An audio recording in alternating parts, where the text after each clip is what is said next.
I'm not starting this car. 5 words that would bring a billion-dollar empire to its knees. 5 words spoken by a shy girl who'd spent her entire life apologizing for taking up space. 5 words that would save a man's life and change everything. But let's back up.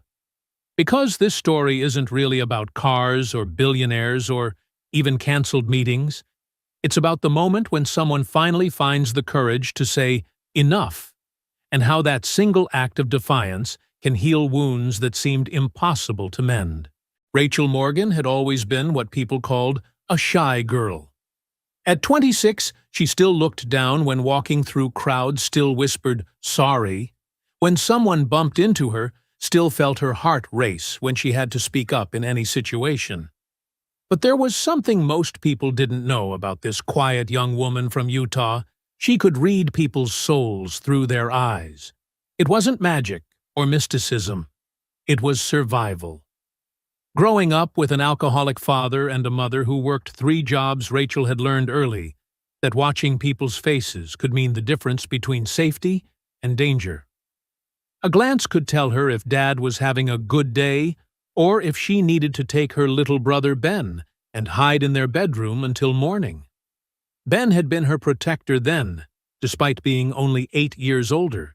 He'd taught her to read the subtle signs, the way Dad's shoulders tensed when he'd had too much to drink, the particular shade of exhaustion in Mom's eyes when the bills piled up faster than her paychecks. Watch their eyes, Rach, Ben would whisper during those long nights when they'd huddled together, listening to raised voices downstairs. Eyes tell the truth, even when mouths lie. Now, standing beside the sleek black Mercedes at 7:30 a.m. sharp, Rachel felt that familiar knot in her stomach. Something was wrong. The morning air itself seemed to vibrate with tension, like the moments before a thunderstorm breaks. Jonathan Reed emerged from the Gravestone Ventures building exactly on schedule, as he had every morning for the past 7 years. 47 years old, worth $2.3 billion, and completely, utterly broken. Before last week, Jonathan had been the epitome of controlled power. He'd built his empire through precision discipline and an almost supernatural ability to compartmentalize. Personal feelings were a luxury he'd trained himself to avoid. Emotions were inefficient. Grief was unproductive. But the 8th anniversary of David's death had shattered that carefully constructed armor. Every year, Jonathan had managed to work through March 15th without breaking down. This year was different. This year, he'd received a letter from David's former students, now adults, sharing how their teacher had changed their lives. For 8 years, Jonathan had been running from his grief. Now, it had finally caught up with him. Rachel saw it immediately. While everyone else saw the immaculate charcoal suit, the confident stride, the phone already pressed to his ear, she saw the truth. Jonathan Reed was a man barely holding himself together with willpower and caffeine. His eyes, those sharp blue eyes that had intimidated senators and made CEOs sweat, were red-rimmed and hollow. Not from lack of sleep, though he'd clearly had little. These were the eyes of someone who'd been crying. Deep, gut-wrenching sobs that came from a place most people never had to visit. "Good morning, Mr. Reed," Rachel said softly, opening the rear door with practiced efficiency. Her voice barely rose above a whisper, as was typical for this shy girl who'd learned to make herself invisible. Jonathan slid into the leather seat without acknowledgement, his fingers clutching an antique pocket watch like a lifeline. Rachel had seen him check this watch thousands of times, but never hold it like this, never stroke it with the desperate tenderness of someone trying to keep a memory alive. As she settled into the driver's seat, Rachel caught his reflection in the rearview mirror. What she saw there made her blood turn to ice. Jonathan Reed was staring straight ahead, with the blank, unfocused gaze of someone who'd completely disconnected from reality. His breathing was shallow, irregular. He hadn't blinked in over a minute. This wasn't exhaustion. This wasn't stress. This was a man in the grip of a psychological break, and everyone around him was too busy or too afraid to notice. "Are you okay to proceed today, sir?" The question escaped before Rachel could stop it. In 7 years of driving him, she'd never once questioned his condition or capacity. Silence. Just that terrible empty stare. Rachel's hands trembled on the steering wheel. Every instinct screamed at her to start the engine, to follow protocol, to be the quiet, compliant, shy girl everyone expected her to be. But another voice, Ben's voice, whispered in her memory, "Don't let machines run people, Rach, especially if you're the driver." She didn't start the engine. "I'm not starting this car." The words hung in the air like a confession. Jonathan's head snapped up, his eyes finally focusing on her reflection in the mirror. "That's not your call," he said, his voice rough and strained. Rachel turned in her seat, meeting his gaze directly for the first time in 7 years. "Maybe it is, sir. I'm the one with the break." What happens when a shy girl finally finds the courage to speak up? This story is about to take a turn you won't see coming. The phone's shrill ring shattered the tense silence. Rachel knew without looking that it would be Chloe Vance, Jonathan's scheduler, his gatekeeper, and the woman who treated employees like malfunctioning equipment. "This is Rachel," she answered, her voice steady, despite the tremor in her hands. "Why isn't that car moving?" Chloe's voice could have frozen the desert. "I'm watching the building's security cameras, and I see a stationary Mercedes with my CEO sitting in it like he's at a damn drive-in movie." Rachel glanced at Jonathan in the mirror. He was listening, though his expression remained distant and unfocused. "Ma'am, I don't think Mr. Reed is in condition to—" "I don't care what you think." Chloe's voice rose to a shriek. "The board meeting starts in 15 minutes. 15. Do you have any idea what 15 minutes of delays costs this company?" "He hasn't blinked in 4 minutes," Rachel said quietly. "I'm concerned about his safety." "You're just a driver, a shy girl from nowhere, Utah, who got lucky with a job. Your function is to drive, not to diagnose. You don't get to make executive decisions." Quadri-tweboid. The words stung because they carried the weight of truth. Rachel was just a driver. She was just a shy girl who'd never finished college, who'd never been promoted, who'd never been anything more than part of the machinery that kept Jonathan Reed's empire running. But she was also the person sitting 3 feet away from a man who was clearly in crisis. "Ma'am, with respect, I'm also a human being, and right now, I'm the only thing standing between Mr. Reed and a potential disaster." "You'll be replaced by lunchtime," Chloe spat. "There are 100 girls just like you who'd kill for this job." Rachel looked in the rearview mirror again. Jonathan was watching her now, really watching, as if seeing her for the first time. There was something in his expression that she'd never seen before. Not gratitude exactly, but recognition. As if he was suddenly aware that there was a real person behind the wheel, not just another cog in his machine. Then find someone else willing to watch him slowly destroy himself. Rachel said, her voice stronger now. Find another shy girl who's willing to be complicit in whatever's happening here. She ended the call. The silence that followed felt different. Less tense, more present. As if two people who'd been strangers despite years of shared mornings were finally occupying the same space. "You just threw away your career," Jonathan said quietly. His voice was different now, not the commanding tone of a CEO, but something softer, more human. "Maybe," Rachel replied. "But I kept my soul." Jonathan closed his eyes and leaned back against the leather seat. When he opened them again, They were clearer, still filled with pain, but more present, more connected to the moment. "Can I ask you something?" he said. Rachel nodded, still turned to face him. This shy girl who'd spent 7 years trying to be invisible was finally being seen. "What would you do if you lost your brother?" The question hit her like a physical blow. She gripped the steering wheel tighter, her knuckles white with tension. "I did lose him, sir. Ben's still breathing, but the brother I knew.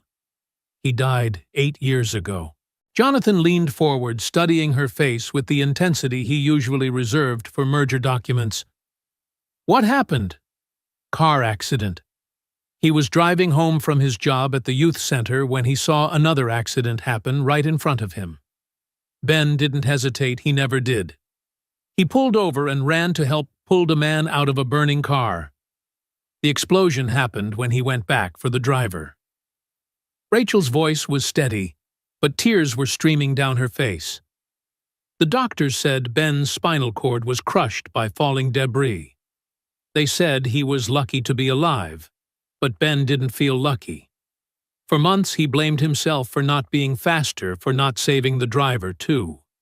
He'd wake up screaming, reliving those moments when he could hear someone calling for help, but couldn't reach them." She paused, wiping her eyes with the back of her hand. "That's when I dropped out of college. Ben needed someone, and I was all he had. Our parents. They couldn't handle it. Dad started drinking more, and Mom just disappeared into her work. So, it was just us." Jonathan's face went white. "When did you say this happened?"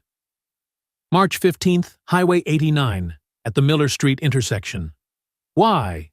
"Because." Jonathan whispered, his voice breaking. "I buried my brother last week. He died in the same accident. And I never even thanked the man who tried to save him." The world tilted. Rachel felt as if she were falling through space, through time, through the careful boundaries that had kept her life organized and manageable. The shy girl who'd driven this man for 7 years had been connected to him in ways neither of them had ever imagined. "Your brother," she whispered. "Was he the man in the blue sedan?" Jonathan nodded, tears flowing freely now. "David Reed. He was a teacher, 29 years old. He was on his way to pick up his girlfriend for dinner when the drunk driver ran the red light." "Ben tried to save him," Rachel said. "The car caught fire immediately after the collision. Ben pulled David out, but when he went back for the unconscious driver who caused the accident, that's when the gas tank exploded. David lived for 6 hours after Ben got him out," Jonathan continued. "Long enough to tell the paramedics about the man who saved him. He kept saying there was a young guy with kind eyes who kept telling him everything would be okay. The last thing David said before he went into surgery was, 'Find him and tell him he's a hero.'" Jonathan's voice broke. David was conscious when the paramedics arrived. He kept asking about the man who'd saved him, wanted to make sure he was okay. The last thing he said to me before he died was, "Find him, John. Find him and tell him he's a hero. Tell him I didn't die alone because of him." The words hung in the air like a sacred promise. "I tried to find Ben after the funeral 8 years ago. I hired private investigators, checked hospital records, even put ads in the newspaper. But I only knew his first name, and the hospital wouldn't release information about patients. I spent months searching, thinking about this stranger who'd risked everything for my brother, and I couldn't even thank him." They sat in stunned silence, two people whose lives had been forever intertwined by tragedy and heroism, now brought together by forces neither could have planned or predicted. "I've been driving you for 7 years," Rachel said slowly, "and I never knew." "How could you have known?" Jonathan replied. "I never talked about David. I just buried myself in work. Convinced myself that if I kept moving, kept producing, kept building, the pain would eventually fade. Did it? No, It just got quieter. But it never went away. Jonathan's phone buzzed. Then again. Then again. The relentless rhythm of a world that refused to pause for human grief, human connection, or human need. He picked up the device and stared at the screen. 14 missed calls. 37 text messages. A cascade of notifications that would have just an hour ago sent him into a panic about missed opportunities and lost productivity. Now, looking at this shy girl who'd somehow become the most important person in his world, the phone seemed like a relic from another life. "You know what the worst part is," he said, not looking away from Rachel's face. "I missed David's funeral. I had 3 board meetings that day, and I told myself I couldn't reschedule them. I sent flowers and a check to the charity in his name, but I didn't go. I didn't say goodbye." Rachel's heart broke for him. "Mr. Reed." "Jonathan," he corrected gently. "I think we're past formalities now." "Jonathan." She repeated the name, feeling strange on her tongue. "Ben would want you to know that your brother didn't die alone. Even when Ben couldn't walk anymore, even when the paramedics were working on him, he kept talking to David, kept holding his hand. Ben said David's last words were, 'Tell my brother, I love him.'" Jonathan broke down completely, then 7 years of suppressed grief pouring out in gut-wrenching sobs. Rachel had never seen a man cry like this, not with shame or embarrassment, but with the kind of cleansing release that comes when you finally stop running from the truth. When he could speak again, Jonathan looked at his phone with new eyes. With deliberate, almost ceremonial slowness, he opened his calendar app and began typing. "What are you doing?" Rachel asked. "Something I should have done a long time ago," he replied. "I'm canceling everything. Not just today, the whole week." Rachel watched in amazement as he sent the message that would send shockwaves through the corporate world. 14 meetings canceled, a merger delayed, a product launch postponed. Somewhere in the building above them, Chloe Vance was probably having a complete meltdown. "The stock market will react," Rachel said. "Good," Jonathan replied, turning off his phone completely. Maybe it's time the market learned that some things are more important than quarterly earnings.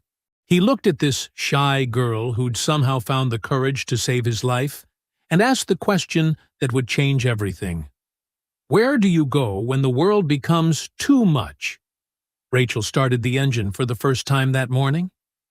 "I know a place," she said. "Somewhere Ben and I used to go when we were kids. Somewhere quiet." What happens when someone finally chooses connection over productivity? The drive to Miller Lake took them away from the city's relentless pace, through winding back roads that seemed to exist in a different, gentler world. Rachel had discovered this place during her darkest days, after Ben's accident, when she was learning to navigate her own grief while helping her brother navigate his new reality. "I used to come here when I was little," she said, as they walked toward the water's edge. "Ben would bring me here when our parents were fighting. Even though he was only 8 years older, he always tried to protect me. He said, 'This was where you came to remember that the world was bigger than whatever was hurting you.'" The lake sat nestled in a valley surrounded by old-growth pines, their branches forming a natural cathedral. Near the shore, local residents had created a small memorial for those lost in traffic accidents, a semicircle of flowers, both fresh and wilted, around a simple wooden cross. Rachel knelt beside the memorial and touched a small plaque that read, "For all the strangers who became heroes." She'd placed it there herself 6 months after Ben's accident, when she'd finally found the courage to visit the place where her brother's life had changed forever.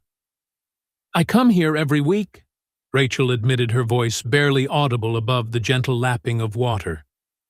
"To talk to David. To tell him about you." "You talk to David?" Jonathan asked, his voice filled with wonder. "I've been coming here for 8 years," Rachel said. "Ever since Ben told me about the man he tried to save. I tell David about your meetings, about the companies you're building, about the jobs you're creating. I tell him that his big brother is changing the world, but that he seems to be forgetting how to live in it." Rachel picked up a fresh white lily from the memorial. "Last week on the anniversary, I told him I was worried about you, that you looked like someone who'd stopped sleeping, stopped eating, stopped caring about anything except work." Jonathan knelt beside her, his expensive suit forgotten as his knees pressed into the damp earth. "What did you imagine?" he said back. "That you were grieving the only way you knew how. That you were honoring his memory by staying busy, by staying productive. But that he'd rather have a brother who was alive than a brother who was successful." Jonathan knelt beside the memorial, his expensive suit forgotten as his knees pressed into the damp earth. "You talk to David. I tell him about your meetings, about the companies you're building, about the jobs you're creating. I tell him that his big brother is changing the world, even if he's forgotten how to take care of himself." For the first time in 8 years, Jonathan removed his watch, the last gift David had given him before the accident. The antique timepiece had been their grandfather's, passed down through generations of Reed men who'd learned to measure their worth in productivity and achievement. "David gave me this on my birthday 2 weeks before he died," he said, holding the watch up to catch the morning light. "He said time was the only thing we couldn't get back, so we needed to make sure we spent it on people who mattered." Rachel knelt beside him, studying the worn face of the watch. "What did you tell him?" "That I didn't have time for people.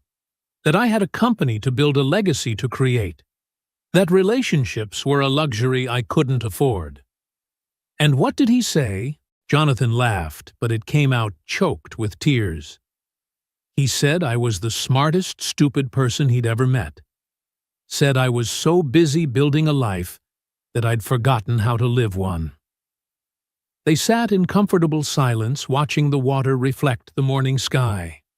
A shy girl and a billionaire connected by loss and the strange alchemy of shared grief. "I've been running for 8 years, Jonathan said finally. "Running from the funeral I didn't attend, from the grief I wouldn't let myself feel, from the guilt of being the brother who lived." "And I've been driving," Rachel replied, "trying to cover the miles Ben couldn't, trying to finish the journeys that got cut short."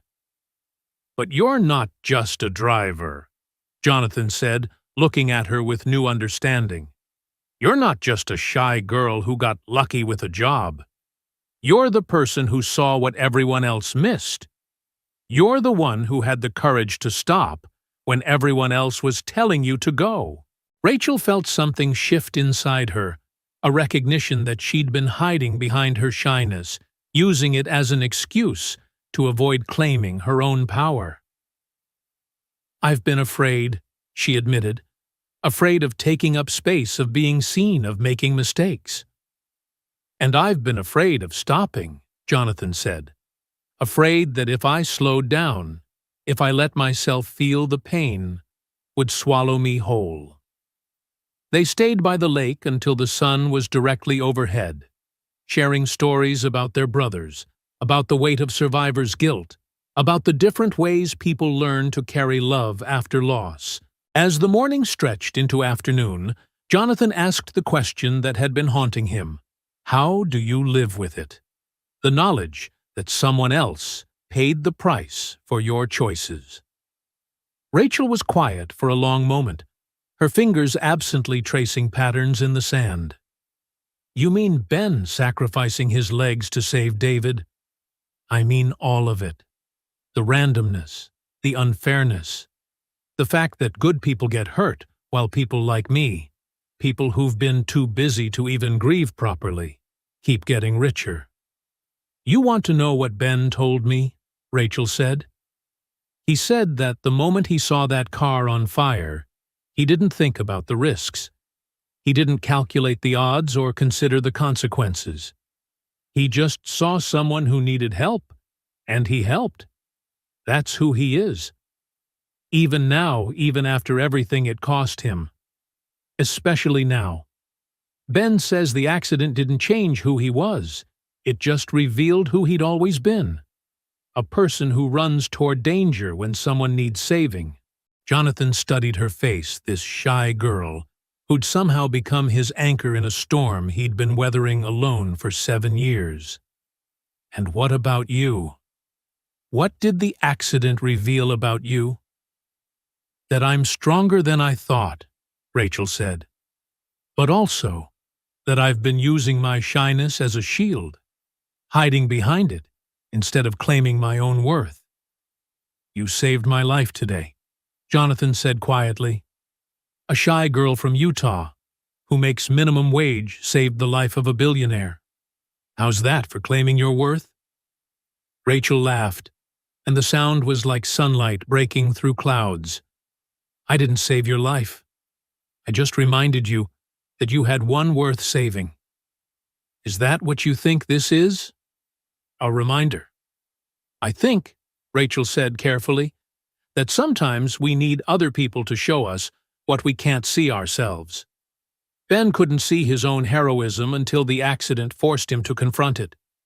You couldn't see your own humanity until someone made you stop long enough to feel it. Jonathan nodded slowly. And what about you? What can't you see about yourself? That I'm not just a shy girl who got lucky. That I have instincts worth trusting.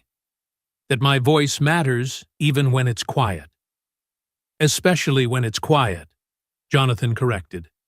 The world is full of loud voices demanding attention. But this morning, the only voice that mattered was yours, telling me I wasn't okay to drive. They talked until the afternoon light began to soften, sharing stories about their childhoods, their dreams, their fears. Jonathan learned that Rachel had been a psychology major before Ben's accident, that she'd planned to become a therapist before choosing to become a caregiver instead. Rachel learned that Jonathan had wanted to be a teacher like David, that he'd built his business empire partly to prove their father wrong about the value of education. Maybe we were meant to find each other, Jonathan said as they prepared to leave the lake. Maybe David and Ben orchestrated this whole thing from wherever they are now. Rachel smiled, imagining her brother and David as cosmic matchmakers, bringing together two broken people who could help each other heal. Ben would like that idea. He always said everything happens for a reason.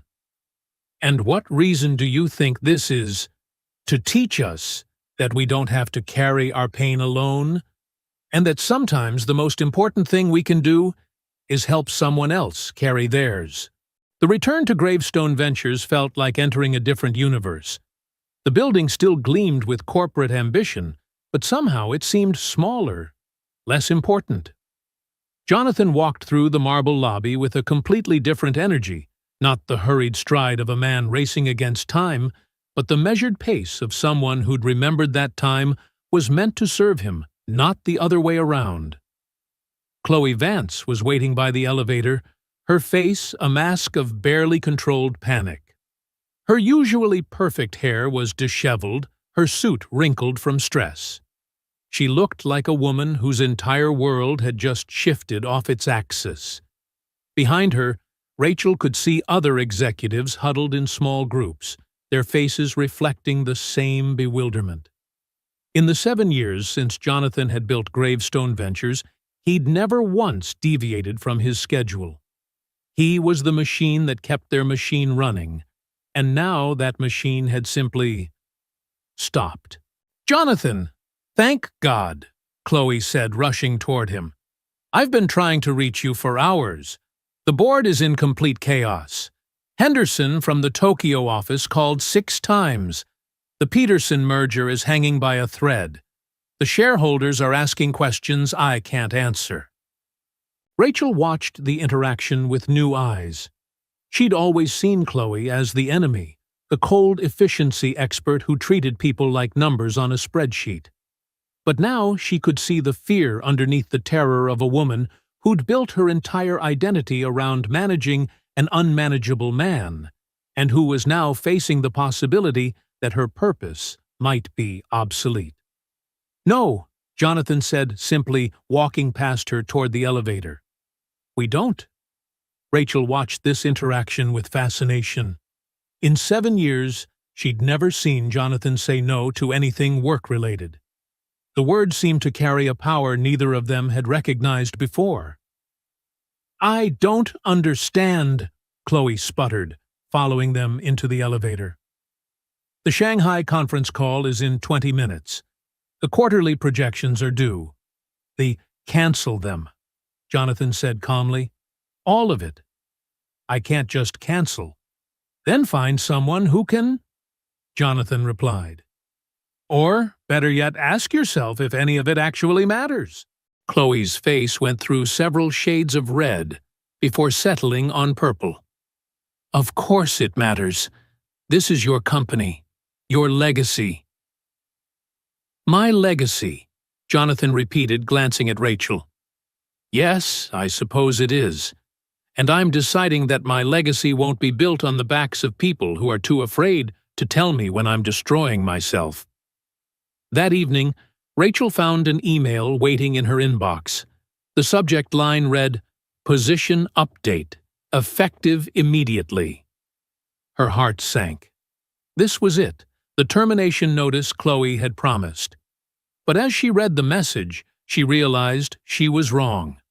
Instead of a dismissal, she'd been promoted to a position that didn't exist in any corporate handbook, personal support specialist to the CEO. The job description was vague, but the intent was clear. Jonathan was creating a role that would allow Rachel to do what she'd always done, see the human being behind the executive, but now, with official recognition, a substantial salary increase, and the authority to make decisions about his well-being. The next morning, she found a handwritten note on her desk. "For 7 years, I had a driver. Now I have a friend. Thank you for showing me the difference." Meanwhile, Jonathan sat in his office staring out at the city that had once seemed like a kingdom he needed to conquer. On his desk, where stacks of urgent documents usually demanded his attention, sat a single photo, Ben in his wheelchair. Jonathan and Rachel by the lake, all three smiling, like people who'd found something more valuable than productivity. He'd also placed a small wooden sign where his computer monitor used to be, "Sometimes the bravest thing a shy girl can do is say no." 2 weeks later, Rachel arrived at work to find an unexpected package on her desk. Inside was a set of keys and a note written in Jonathan's careful handwriting, "For the shy girl who taught me that courage isn't about being loud, it's about being true. These keys are yours, not for driving someone else's dreams, but for following your own. The break saved my life. Now go wherever yours tells you to stop." The keys belonged to a modest hybrid car, not a luxury vehicle, but something practical, efficient, and entirely her own. For the first time in years, Rachel would be driving for herself, not for someone else's schedule. That afternoon, she drove to Ben's apartment. He was in his usual spot by the window surrounded by books, and the manuscript he'd been working on, a memoir about finding purpose after loss. The apartment was small but bright, filled with the kind of warmth that comes from a life lived intentionally. "You look different," Ben said before she'd even sat down. "Lighter, somehow." Rachel settled into the chair beside his desk, the same chair she'd occupied during countless evenings over the past 8 years. "I met someone today. Someone whose life intersected with ours in ways I never could have imagined. The mysterious Mr. Reed. His brother was David, the man you saved." Ben's hands went still on his keyboard. For a moment, the only sound in the room was the gentle hum of the space heater and the distant traffic below. Then, slowly, Ben smiled the same smile he'd worn as a child when he'd successfully protected Rachel from one of Dad's drunken rages. So that's why you've been driving him all these years. The universe has a sense of humor. How's the new job? He asked, looking up from his laptop. It's not really a job anymore, Rachel replied. It's more like a friendship, with benefits. Ben laughed, the sound filling the small apartment with joy. That shy girl I raised is finally coming out of her shell. She was never really shy, Rachel said thoughtfully. She was just careful, watching, waiting for the right moment to speak. And when was that moment? When speaking up became more important than staying invisible. Ben reached for her hand, his grip strong despite everything the accident had taken from him. You know what I'm proudest of. What? You saved someone without losing yourself. All these years I've watched you shrink yourself down, make yourself smaller so other people could feel bigger. But today, you're exactly the right size. Across town, Jonathan was having his own moment of recognition. He sat in his office not because he had to, but because he'd chosen to. The meetings he took were purposeful, not compulsive. The decisions he made were thoughtful, not reactive. On his desk sat the photo from the lake, and a new addition, a small card that Ben had asked Rachel to deliver. It read, "Thank you for letting my shy girl sister teach you how to stop. She needed to remember she was brave enough to say no." As the sun set over the city, casting golden light through his office windows, Jonathan did something he hadn't done in 8 years. He turned off his computer, locked his desk, and went home at a reasonable hour. Not because he had to, but because he'd finally learned the difference between running from life and running toward it. And in a small apartment across town, a shy girl who'd found her voice was teaching her brother's friend how to use his. They were reading together, not emails or reports or urgent memos, but poetry. Real poetry about real life and real love, and the real courage it takes to be fully human in a world that often forgets what that means. 3 months later, Rachel would start therapy not to fix herself, but to understand herself. She'd learned that her shyness had been a survival mechanism, a way of protecting herself in a world that had taught her early that being seen meant being vulnerable. But she'd also learned that vulnerability wasn't weakness. It was the birthplace of connection, creativity, and change. Jonathan would start therapy too for the first time in his life. He'd learn to grieve properly, to feel, without drowning, to build a life that honored both his brother's memory and his own humanity.